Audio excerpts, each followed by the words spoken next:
This is what my garage looked like a few years ago. Bare, messy, just a garage. And this is what it looks like today. It's been a massive change and a project that's been eye-opening and a lot of work, but 100% worth it. Hey everybody, I'm Doug with Golf Reboot. I was a high school golfer. I've been playing the game for probably 20 years. I took a little break in between, but in the last 2 years, I have hit thousands and thousands of shots and spent hours and hours trying to get my game better. And my goal is to help you save the time, get better at golf, and have fun while you're doing it. When I first got back into golf, I didn't have a golf simulator. I didn't have a big screen. I didn't have a projector. I didn't have all of this. I basically just had a garage, some golf clubs, and an idea. And over time, I kept adding to it. It all started on Christmas of 2024 when I got a golf net. It was cool because I never really had a way to hit it home.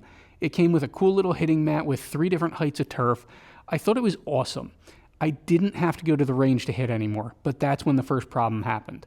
The hitting mat was small, and as I started hitting and compressing on the ball, the mat would go flying all over the garage. If I hit my driver, it would shift just from the tee getting hit. It just wasn't working anymore. So we moved on to stage 1. I added a hitting mat that I found off Amazon. Everything's on Amazon. It still moved a little, so I added some garage floor mats taped down to the bottom. It worked great. I was happy with it. But as time went on, I started to notice some arm pain in my wrists, my elbows, the stuff you hear about. After doing some research, I realized that in trying to save myself some money with a cheap hitting mat, it wasn't good for my swing or my body. So we moved to stage 2. I did a ton of research on different things and realized I could put an insert hitting strip into the area. My first attempt was to make what they call a divot action mat myself instead of spending hundreds of dollars on it. It was pretty basic. It was turf, Plex or poly, some glue, and some pieces of foam for the bottom. It was cool. People loved them, but it broke fairly fast, and I realized an issue with it was that the ball just kind of sits airborne when you hit down on it. It wasn't actually as realistic as it was supposed to be. So after I broke that on a shot with a little bit too much compression,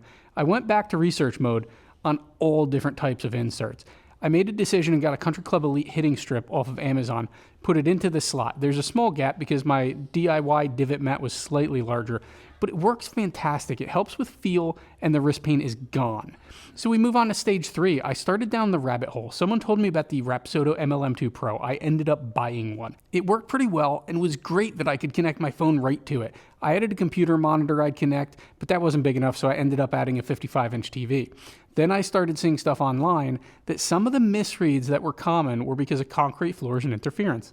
Hey, I have concrete floors, not anymore. So over time, I added some leftover indoor-outdoor carpet that I had and a couple rolls of really, really junky turf.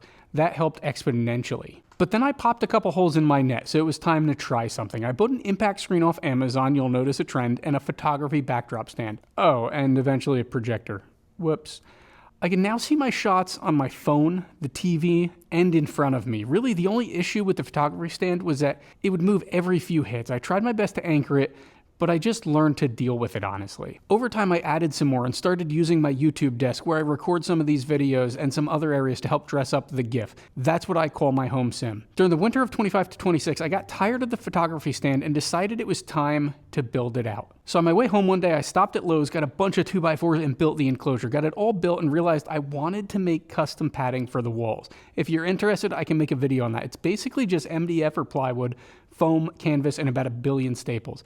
It took a lot of time, but honestly, it was worth it and saved me a ton of money. All in all, it turned out great. Over the last few months, I've added a second TV, some nicer putting turf, and some LED lights around the enclosure. It's turned into this. Now, I'm not done yet, but it's fantastic. Plans for winter are to raise my ceiling height. It's only 8 feet, and the driver can be sketchy. I'm probably going to about 10 feet up there and losing some attic space.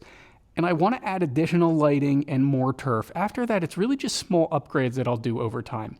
But let me tell you, what started as a 1x2 hitting mat and a net has turned into something fantastic. One of the best things about having a sim at my house, which took a while to build, is the fact that when I'm on my way home from work, I don't have to go anywhere else.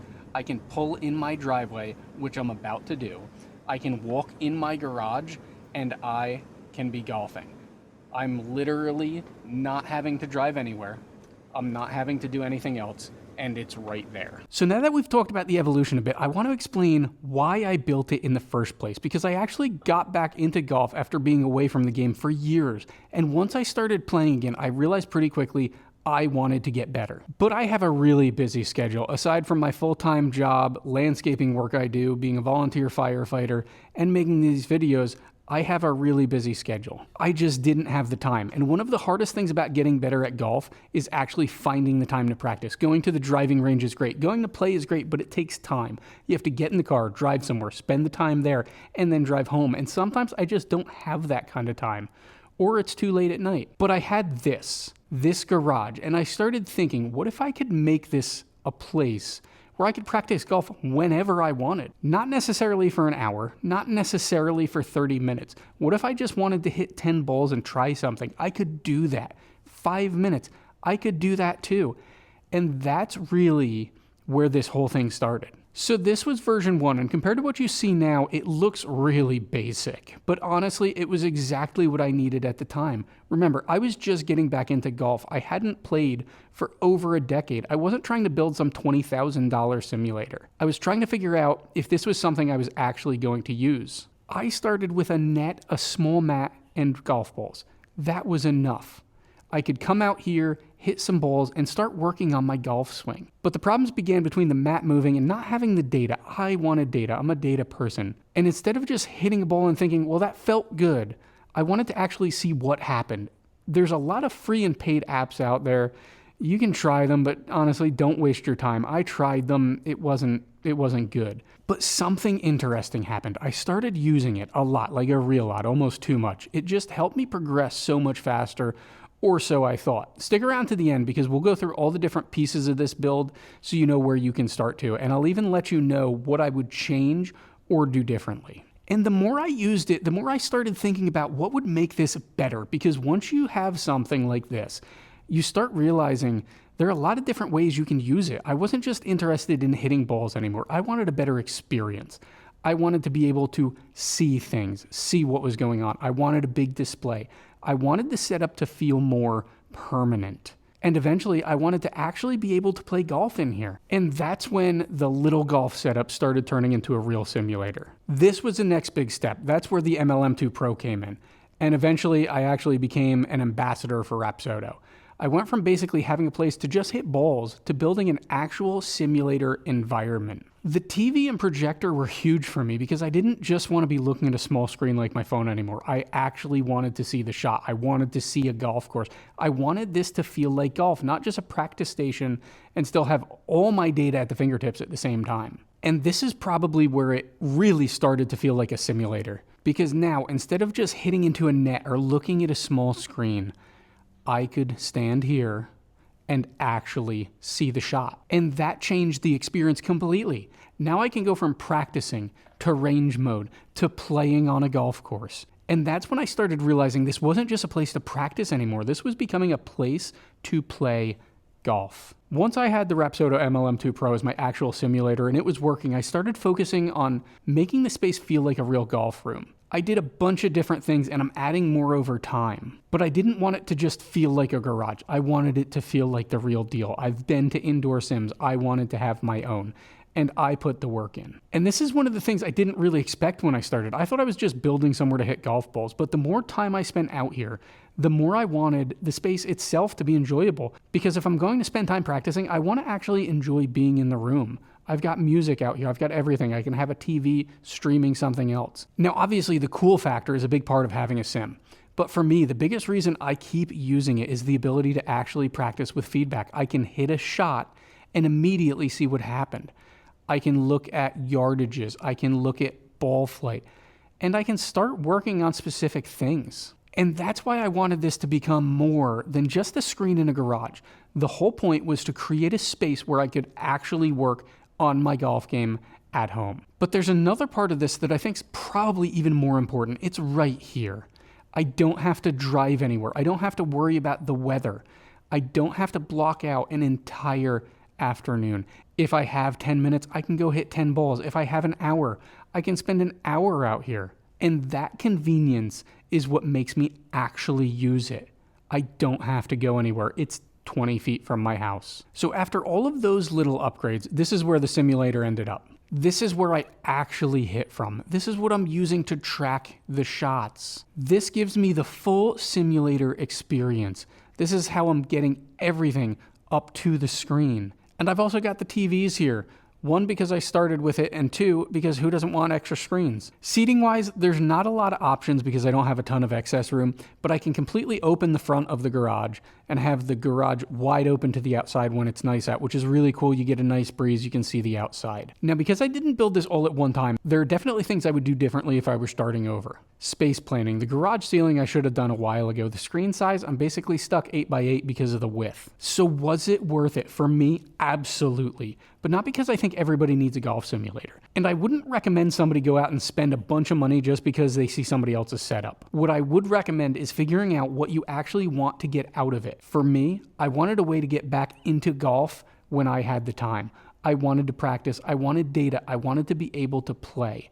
And most importantly, I wanted golf to be convenient. And this does all of those things. And when I look back at where this started, it's kind of crazy because this wasn't some master plan from day one. I didn't start out thinking I'm going to build a full golf simulator. I started with the basics. I used it. I figured out what I liked. I figured out what I wanted. And then I kept improving it. And that's probably the biggest lesson from this whole project. You don't necessarily have to build the perfect golf simulator on day one. Start with what you need, use it, and then build from there. And now, after years away from golf, I've got a place where I can practice whenever I want. I can hit balls, I can see the data, I can work on my game, and when I don't feel like practicing, I can just play a course. Once I had the sim working, I really started to focus on making this feel like a golf room, an experience, and not just somewhere to hit balls. I got a screen. You can see it right there. I've got the Giff logo on it. That's what I call this place. I got the screen, bought it off Amazon. I'll throw a link down below. It's not the greatest in the world. I'm going to upgrade it. But for under $100, I think it was actually under $70, it's done the job. It's been there for over a year now. Like I said, I've hit thousands of shots. And there's one little mark there you might be able to see. That was a bad shot. And that's also where I generally hit my 7-iron. But realistically, that screen has changed everything for me. It's made it more realistic. I have a TV over there that I'll show you in a little bit, but having it in front of me, having the course there, having the driving range there, that's really made this a lot more fun. Obviously, with the screen, I have a projector that's throwing the image down there. I'll add some shots in that really show what you can see with the Rapsodo and with their software. I don't have any add-ons. I don't have GS Pro. I just use the true Rapsodo software, and it's phenomenal. It does exactly what I need it to. With the Enclosure, you can see it's actually pretty nice. It's built out of wood. I'm shocked it hasn't fallen apart yet. You can see some of the wood up there still where I've got the LED lighting. Comes about 2 feet out. It's an 8x8 screen. Comes out in the front too in case I duff any chips. And I've got a little bit of a ramp down there so that when the balls hit the ground, they come back to me. Now I can also putt in here. I do that a lot, but I try to keep it on more of the flat area. I wish this was a little bit bigger so I could do some longer putts, but I really focus on 10 feet and in. But the Enclosure's been fantastic because what it does, it really gives me an area that I can golf in, and it also keeps the balls from hitting everything else. This is a garage. Can't really use it as much as a garage anymore. I try to keep lawnmowers, snowblowers outside because it's become nice in here, which it never was before that. But the Enclosure really helps draw you in. If you're interested in building your Enclosure, comment down below. I can help you figure out what I did. Honestly, it was a lot of 2x4s, some fabric, some pieces of wood. I did all of the foam pieces myself because it saved me a ton of money. A lot of work, but well worth it. With launch monitors, there's a ton of different ones out there. I have the Rapsodo MLM2Pro. I really thought about it for a while. For the price of it, for what it can do, for the updates they do, it's phenomenal. You can check out the code down below, or you can go to playbetter.com/golfreboot. You can check it out there. You can check out all different sims.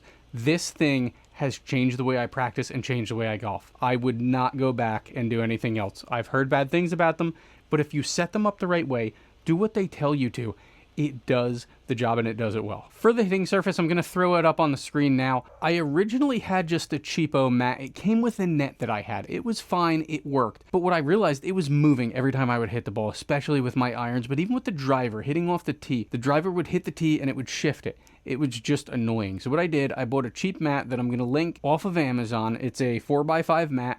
Nothing special. Over time, it started hurting my wrists like I talked about before, so I bought the Country Club Elite, dropped it in, everything has foam underneath it, and it's really helped. It gives you the real feel.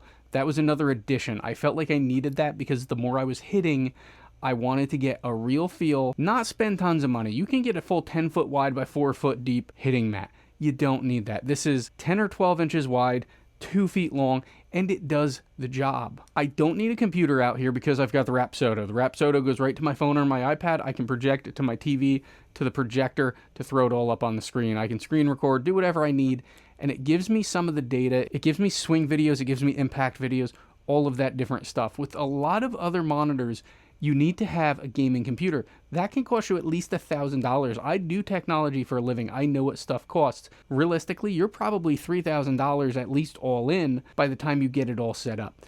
The Rapsodo saves that money. You can use a regular phone, you can use a tablet, and it works. Now I've got 2 TVs out here, one's smart, one's just hooked up to the phone, and that's a lot of fun. I can be watching stuff on the one TV, I can have golf going over here, I can have golf going over there. It really helps me stay focused. It really helps me have fun. As far as lighting, unless I'm recording a video, I don't have a crazy amount of lighting. Ignore the tripod, but you can see on the hitting strip, I've got a pin light that's set up down there. That's where the ball needs to be. And that's where it shoots from up on the ceiling. It's very basic, off of Amazon. I can link that too. For other lighting, I've got a couple different things in here. I can turn the garage lights on, I can turn them off. I got some hexagon lights that are going to go up eventually, and there's some RGB lights up in the enclosure. A lot of times I'll just leave the lights off out here, have my pin light, have those lights going. You've got the TV, you've got the projector screen. It gives you enough light, and it's actually really kind of cool. Now for club storage, I don't have anything fancy. It's just off Amazon. It holds my bag. It holds some spare clubs over there. My goal eventually is to have a custom wooden one built. I'm probably not going to build that because I'm not good with that kind of stuff other than, you know, the basics. That's just framed out wood. Making something look nice isn't my cup of tea. But I want to get something that I can do that with. For now, that works. The clubs are there. They're always out here. And that's all I need. As far as sound, it's a detached garage. I don't really have to worry too much. Hitting the ball doesn't really bother any of my neighbors. They don't complain. I do have a sound system out here that was here before, so I'll be playing music, playing golf. It's just a good time. There's a fridge behind the screen, all different types of stuff out here. I've got my YouTube stuff, so I've got my desk, I've got my lighting, I've got all the different things that I would need, tripods, and I have all of my tools that I use to get better at golf. So that's the power shift board. I love this thing because it helps with weight shift. As you're swinging, it's clicking to show you when your weight shift is happening. You've got some of my favorites over here. You can see I've got the Callaway armband that helps keep my arms connected. I've got a club face alignment tool there, some putt out balls, the putt out ramp, and the putt aim, which I love the putt aim. I've always been a good putter. The putt aim is something though that I really love. It gives you your line, it helps you get speeds down, and it gives you a spot to actually hit the ball so they're not going flying past. I've had it for a while now. I use it all the time, and it really just shows you where your ball's going. It helps you line up better.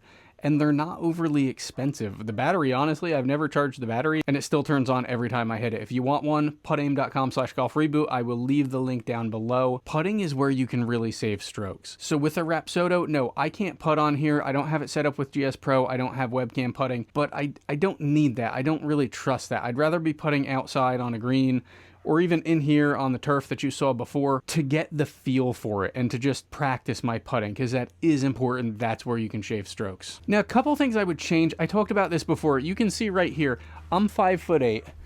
If I reach up like that, I'm touching the top of my enclosure. That's fine. My shots don't hit up there. Where the problem comes in is if I'm 5'8", this is here, that's about 8 feet. You can see my ceiling right there. My ceiling is at 8 feet. At 5'8", it's not that big of a deal for me, but my swing's becoming a little bit taller. I've been changing some things around, and with my driver and the longer clubs, it can be a problem. What my goal is on the back half of the garage, I'm going to raise that up to 10 feet.